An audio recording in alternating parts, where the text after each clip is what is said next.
Hello and welcome to the Sam Fiction and Fantasy Fun podcast. This is episode 6 of the Witcher chapter by chapter book review, where I'll go through a summary of what happened in the latest chapter and give my detailed thoughts on it.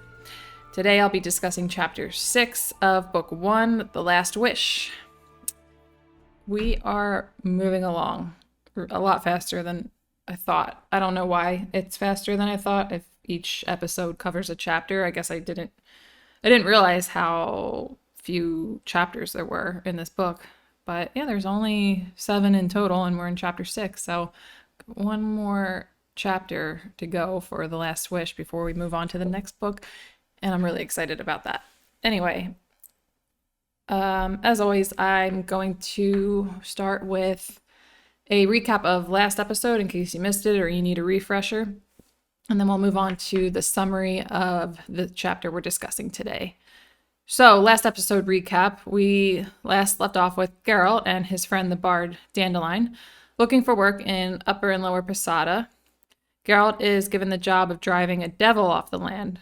While trying to do so, he and Dandelion are captured and held in the nearby forest by elves who live in the mountains away from the humans. And the humans are part of the society that discriminates against elves.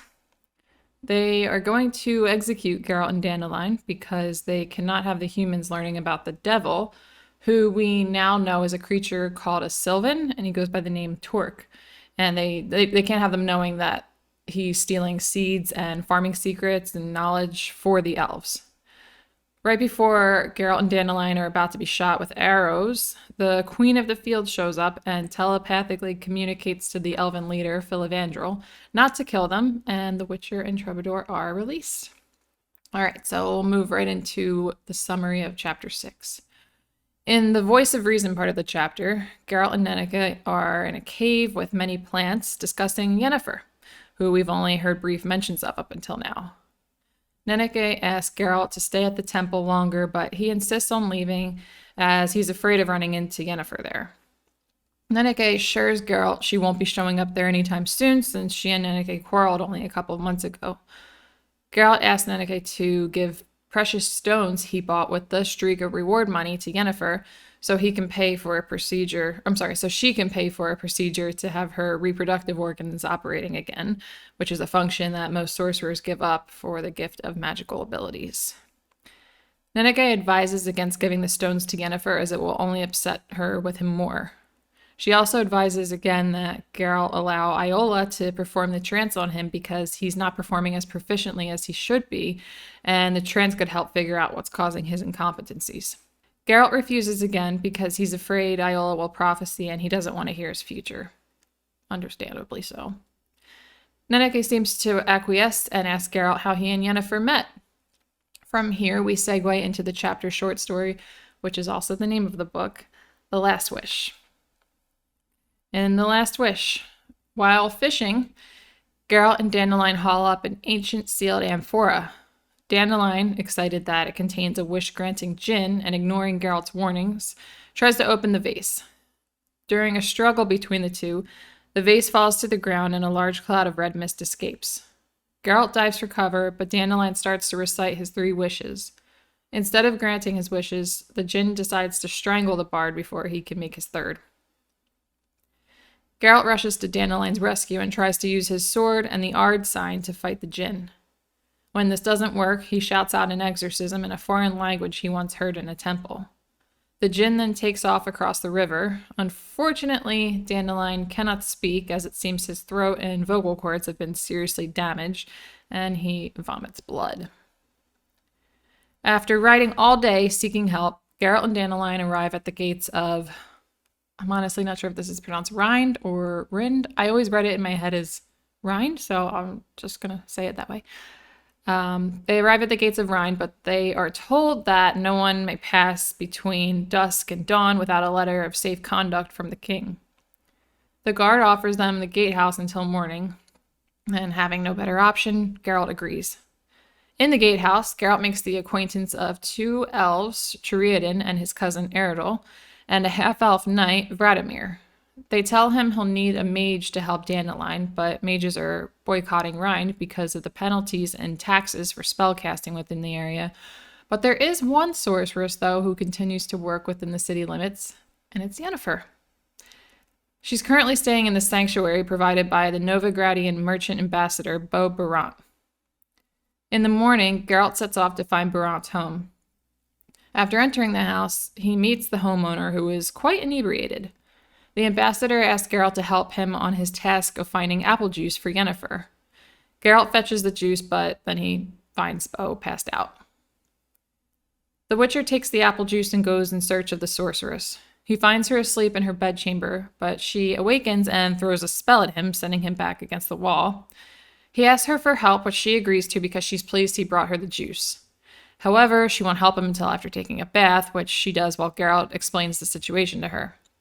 Once dressed, Yennefer opens a portal and the two set out for Eredol's Inn, where Dandelion is waiting. At the inn, Chariadan and Geralt wait downstairs for Yennefer to cure Dandelion. While they're waiting, Chariadan warns Geralt that Yennefer is absolutely not to be trusted. When Yennefer is finally finished healing Dandelion, Geralt enters the room to find Dandelion happily asleep and a pentagram with candles on the floor meant for summoning demons. Geralt first wants to bring Dandelion to safety and offers a price to guarantee his return. Yennefer wants her price right away, though, and reveals that she has trapped Geralt in the room and paralyzes him using magic. Geralt mostly loses consciousness right after Yennefer tells him he's going to do exactly what she wants, and the next thing he knows, he's in a jail cell with Chariadan and no memory of how he got there. The elf tells Geralt that under the influence of Yennefer's spell, Geralt went rampaging through the town, punishing those who had recently insulted the sorceress by doing things like publicly spanking the town's apothecary. 3 guards enter the cell. 2 hold Geralt down while the other punches him. As the guard punching him sarcastically asks Geralt if he has any requests, Geralt says he'd like him to burst. To everyone's astonishment, the guard does exactly that. Later, the Witcher and the elf are brought before Neville, the town's mayor, and a priest named Crep. While they're discussing the situation, Dandelion suddenly enters the room from a magical portal that appeared on the wall. As he's entering the room, he's wishing everyone to believe that Geralt is innocent. Yennefer had him do this right before sending him through the portal, making his last wish, so the jinn would be freed and she could capture it so she can make her own wishes. Just then, everyone rushes to the window to see the cause of the sudden roaring commotion outside. It looks like Yennefer has lured the jinn to the town and is trying to capture it. It's much stronger than expected, though, and despite Yennefer's spells binding it to Eredol's Inn, it smashes up the nearby buildings. Geralt and Crep realize Geralt was the one with the wishes, not Dandelion. And because Geralt hasn't made his third and final wish, the jinn is not yet free and therefore cannot be captured by Yennefer. He asks Crep to stabilize the trace of the portal Dandelion just came through. After he does so, Geralt jumps through, intent on saving Yennefer. The sorceress denies Geralt's help and opens a portal for him to exit through. He goes through the portal but grabs her and brings her with him. Infuriated by his interference, she tries to physically and magically attack him, but determined to capture the jinn, she returns through the portal, and Geralt follows her. On their return, she traps Geralt in a magic chain that burns his skin when he moves. He explains the situation, and Yennefer demands that he make his last wish. Right before the jinn is about to kill her, Geralt makes his wish. The jinn tears free, and the inn collapses. Under the rubble of the inn, Yennefer and Geralt find themselves unharmed and in an intimate embrace. Only moments later, Yennefer and Geralt make love, knowing their fates are bound to each other by the last wish. So, with this being the last story, it's safe to say now Geralt does not live a dull life. We've gotten enough evidence of that at this point. Lots of adventure, lots of action. Even if the rest of his life that we don't know anything about up to this point is boring and uneventful, these stories alone are enough to indicate a very exciting life. He's also got some wide-reaching fame. Yennefer heard of him prior to their meeting, and she knew him as the White Wolf. And I thought that was pretty interesting. I mean, he's probably gained this fame from Dandelion. That's what I'm guessing. If Dandelion is writing songs about Geralt, then word will get out, since we already know that Dandelion himself is famous. So if this, famous singer that a lot of people know is writing songs about Geralt and referring to him as the White Wolf, then people are gonna become more familiar with him. And also, Yennefer. We finally know who Yennefer is. We finally got to meet her. We've only heard brief mentions of her a couple of times. And the fact that she's come up more than once, we knew that she was probably somebody important. It felt like the things they've said, especially the first time they mentioned her, it was when Geralt and Iola made love. He was like wishing that she was Yennefer or something similar to that. And so it was kind of obvious that they did have that sort of relationship, Geralt and Yennefer. And now we know 100% that is the case. So I want to talk about her a little bit. One thing I thought was interesting, he figured out that before she was a sorceress, she was a hunchback. And some background on that. Sorceresses tend to have physical flaws that are considered ugly, and they were corrected using magic upon becoming mages. And a lot of these, ugly, quote unquote, ugly girls became sorceresses because they're not seen as attractive enough to marry off, and they cut ties with their family because only brotherhood matters at that point. So a lot of the girls came from families where you would typically become married to another family so that your families can, sorry, I'm saying the word family a lot, so that the families can become allied with one another. But if these girls are seen as ugly, then they're not going to have as much success with that. So instead they become sorceresses. And then once they become sorceresses, they become more, attractive, or they correct any of their physical flaws, I guess. Anyway, I thought that was quite a conclusion to make, the whole hunchback thing. It's just, out of all the deformities a person can have, I'm not sure how he decided she must have been hunchbacked. Like, there really was no indication to that exactly. Like, there could have been plenty of other things, and he just was able to guess that. I mean, whatever. And I'm sure that is what actually, that's what Sapkowski intended when he wrote this, is that he wanted Yennefer to, or that is what it was. Yennefer was hunchbacked before she became a sorceress. But how Geralt was able to figure that out, honestly, it doesn't make much sense. A little bit of pedantry there, but either way, that's something that we know about her. And something else we know about her now is that she has the potential to earn a lot of money. Nenneke says the jewels that Geralt wanted to give her were not worth spitting on for someone in her profession. She can earn a lot of money for terminating a noblewoman's unwanted pregnancy and for curing infertility. So she is somebody that probably is not without means. And while we're talking about the infertility, Geralt says it's too bad she can't help herself in that respect. From this conversation between Geralt and Nenneke, we can assume that Yennefer wanted to capture the jinn in the short story so that she could use its magic to cure her own infertility. It's not told to us exactly why or what she was going to do with the jinn. I mean, she was going to get 3 wishes if she was able to become the jinn's master.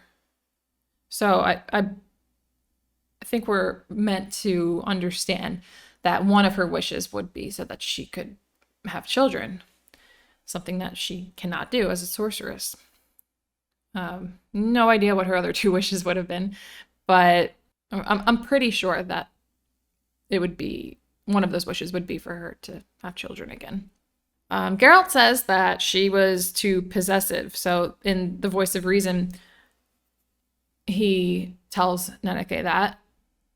And I'm honestly really curious about what happened exactly between them that caused Yennefer to become so angry at Geralt by the time of The Voice of Reason. I know that Nenneke says that he ran away from her, and his defense of that was that she was too possessive and he couldn't stand it. But I would like to know the finer details. And I could see Geralt being the type of person who would not really be down to be with somebody who even is just a little bit possessive. Like I can see him being in a relationship with somebody that's just like a few possessive qualities, maybe a little bit needy or whatever, and he's just totally turned off by it. Just because he's such a quiet person himself, he doesn't complain a lot. I've said this about him multiple times, and I'm trying to not continue repeating the same adjectives, but he is very stoic. So I could see him really not being down for somebody like that.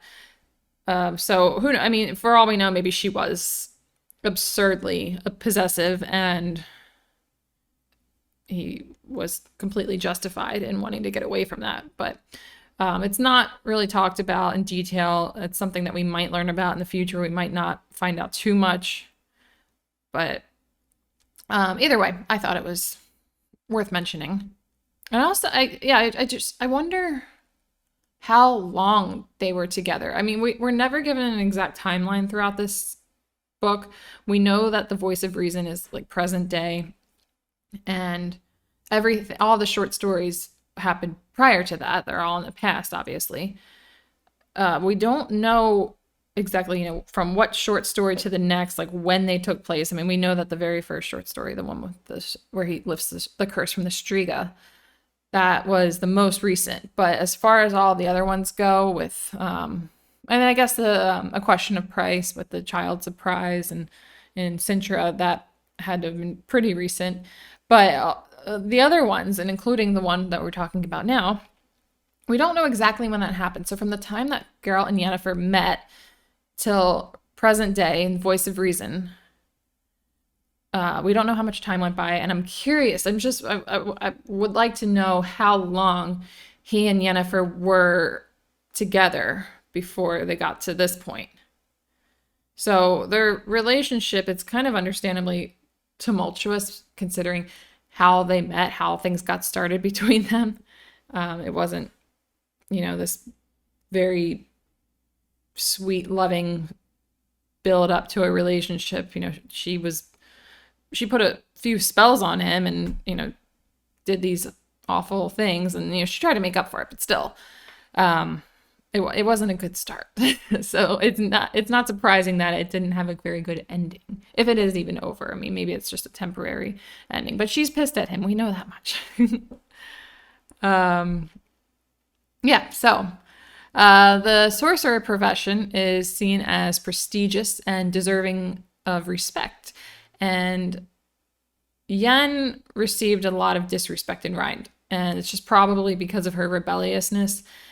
She was ignoring the taxes. I think that's just set off a lot of the town officials. That they didn't like her for mainly that reason. There might have been other little things, but for the most part, we now know that if you are a sorcerer in this world, you can not only make a lot of money, but people are going to respect you and they hold you in high esteem.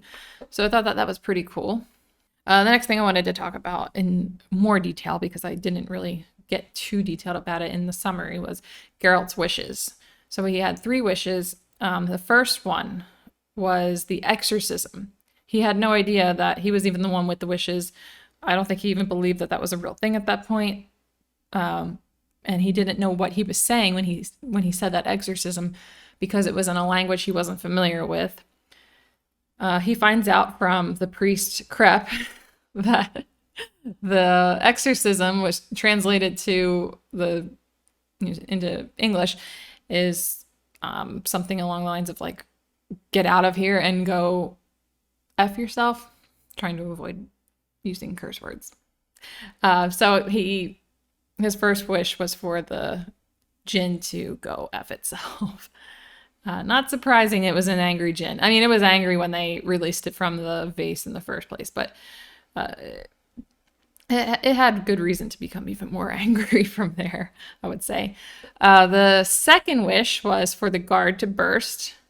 Again, he didn't know. I honestly believe, even though that guard was beating the crap out of Geralt, I honestly believe that if Geralt knew that he had those wishes and that would have happened to the guard, he wouldn't have made that wish.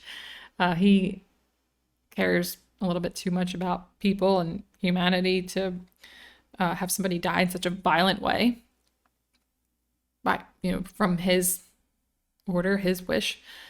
But that's what happened. The third wish, which we kind of know, but it was never explicitly stated what it was. It was something along the lines, though, of he and Yennefer becoming bound.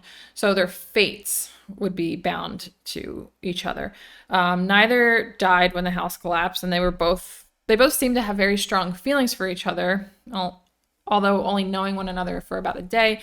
And I don't know exactly if the wish made them feel more strongly towards one another, because before Geralt made that wish, when he returned to Eredal's Inn to save Yennefer from the jinn, he did that without having magic influence him at all. He had already started to feel something for her at that point. And it isn't made clear whether or not Yen had started to have feelings for him. It doesn't seem like it, though. And then by the time the last wish is granted and they're in their intimate embrace, she clearly feels very strongly for him. And I don't know if she was maybe influenced by the wish, or if she was just so impressed that somebody cared about her enough to save her in that way. She tells him right before he makes that wish, you can have anything you want, like make your wish, damn it. You can have anything. And he wishes to basically protect her and for them to be together.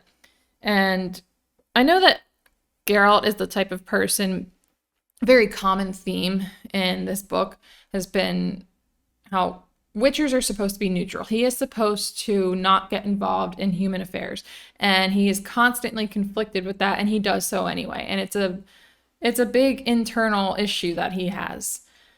He wants to help people, but on the other hand, he's not supposed to, and he often chooses to do that. So, but I think that he did genuinely have feelings for Yennefer before making that wish. That's why he made the wish. But whether or not Yennefer had those feelings first, I don't know. So whether or not magic influenced her feelings, we don't know. But it's possible. It's probably not even important, honestly. But it's honestly probably not even worth talking about.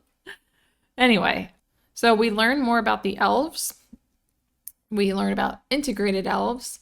So elves who have integrated in society. So there's Sheridan and Eredal, and then there's the half-elf Radimir. And we are shown through Radimir an example of racism towards elves. And I just wanted to bring this up because we learned a lot about them in the last story, in the last chapter. But we really only learned about the elves that lived outside of society, that kind of did their own thing because they didn't want to be discriminated against.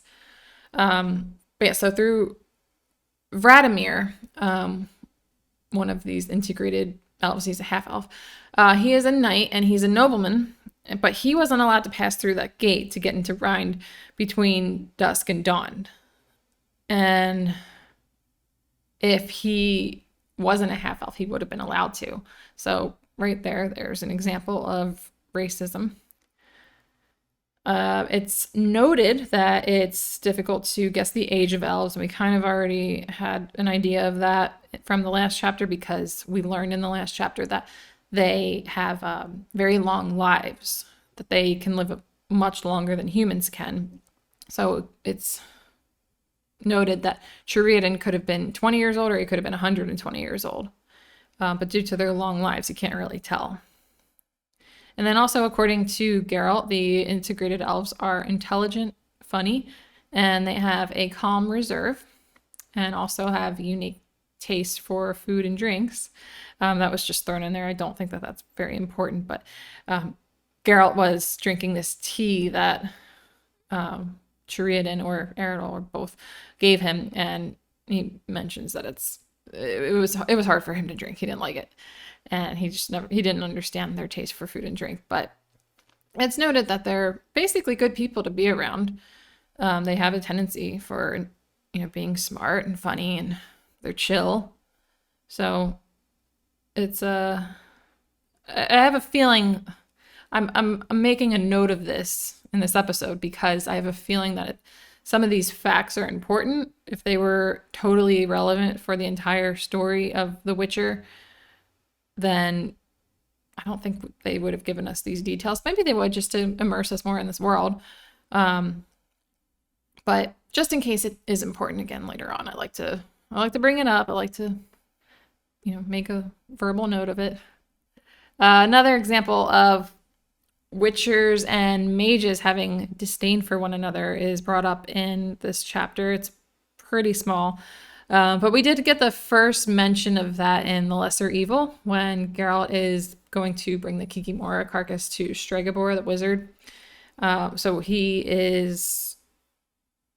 it's recommended to him in that story to see if the wizard will pay him for the body of the Kikimora. And he says something along the lines of like, oh, well, witchers and wizards aren't fans of one another, something like that. And when Yen and Geralt are discussing the payment for healing Dandelion, he says that she treated him better than her brethren probably would have.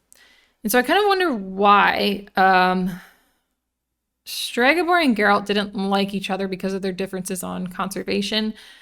But this, it didn't seem to be a thing with Yennefer. I mean, she was obviously not super rude to him for being a witcher right off the bat. Or she wasn't rude to him for being a witcher at all, but when they first met, she was more fascinated by the fact that he was a witcher rather than having like negative feelings towards him. She probably doesn't have an issue with killing monsters, but I do wonder if that is a common thing with mages in this world, if they are mostly like Stregobor, who wants to preserve the lives of these monsters, or if that was just kind of a one-off with Stregobor, or maybe there are other reasons why mages and witchers tend to not get along. It might be talked about later, it might not. Something else I wanted to bring up was the portals. We never saw portals until now, and Geralt was reluctant to use the portal that Yennefer opened up because they can be very dangerous. He once saw half of a portal traveler come through the other side, and he's also heard of others who used a portal and were never seen again.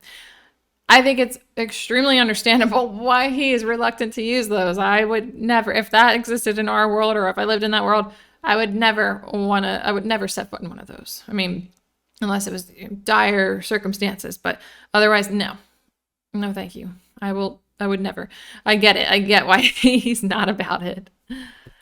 Also, the Striga reward money. I brought this up, I think, a couple of times after the very first short story where Geralt lifts the curse from the Striga, from King Foltest's daughter, and he gets a reward of 3,000 orens. And it's brought up a few times throughout the book that he needs money, he needs to work. And I'm thinking, what happened to all that money that he just earned from fighting the Striga? He's at that temple trying to recover and heal from the wounds he got on his neck from that fight, but he doesn't have the money anymore. So what's going on there? We know now what happened. So in the Voice of Reason, we find out that Geralt spent 2,500 of the 3,000 orens on those gemstones that he wanted to give to Yennefer. So some of them were to go to Melitele's temple, but most of them were for Yennefer so that she could get this procedure done so she could get her reproductive system working again.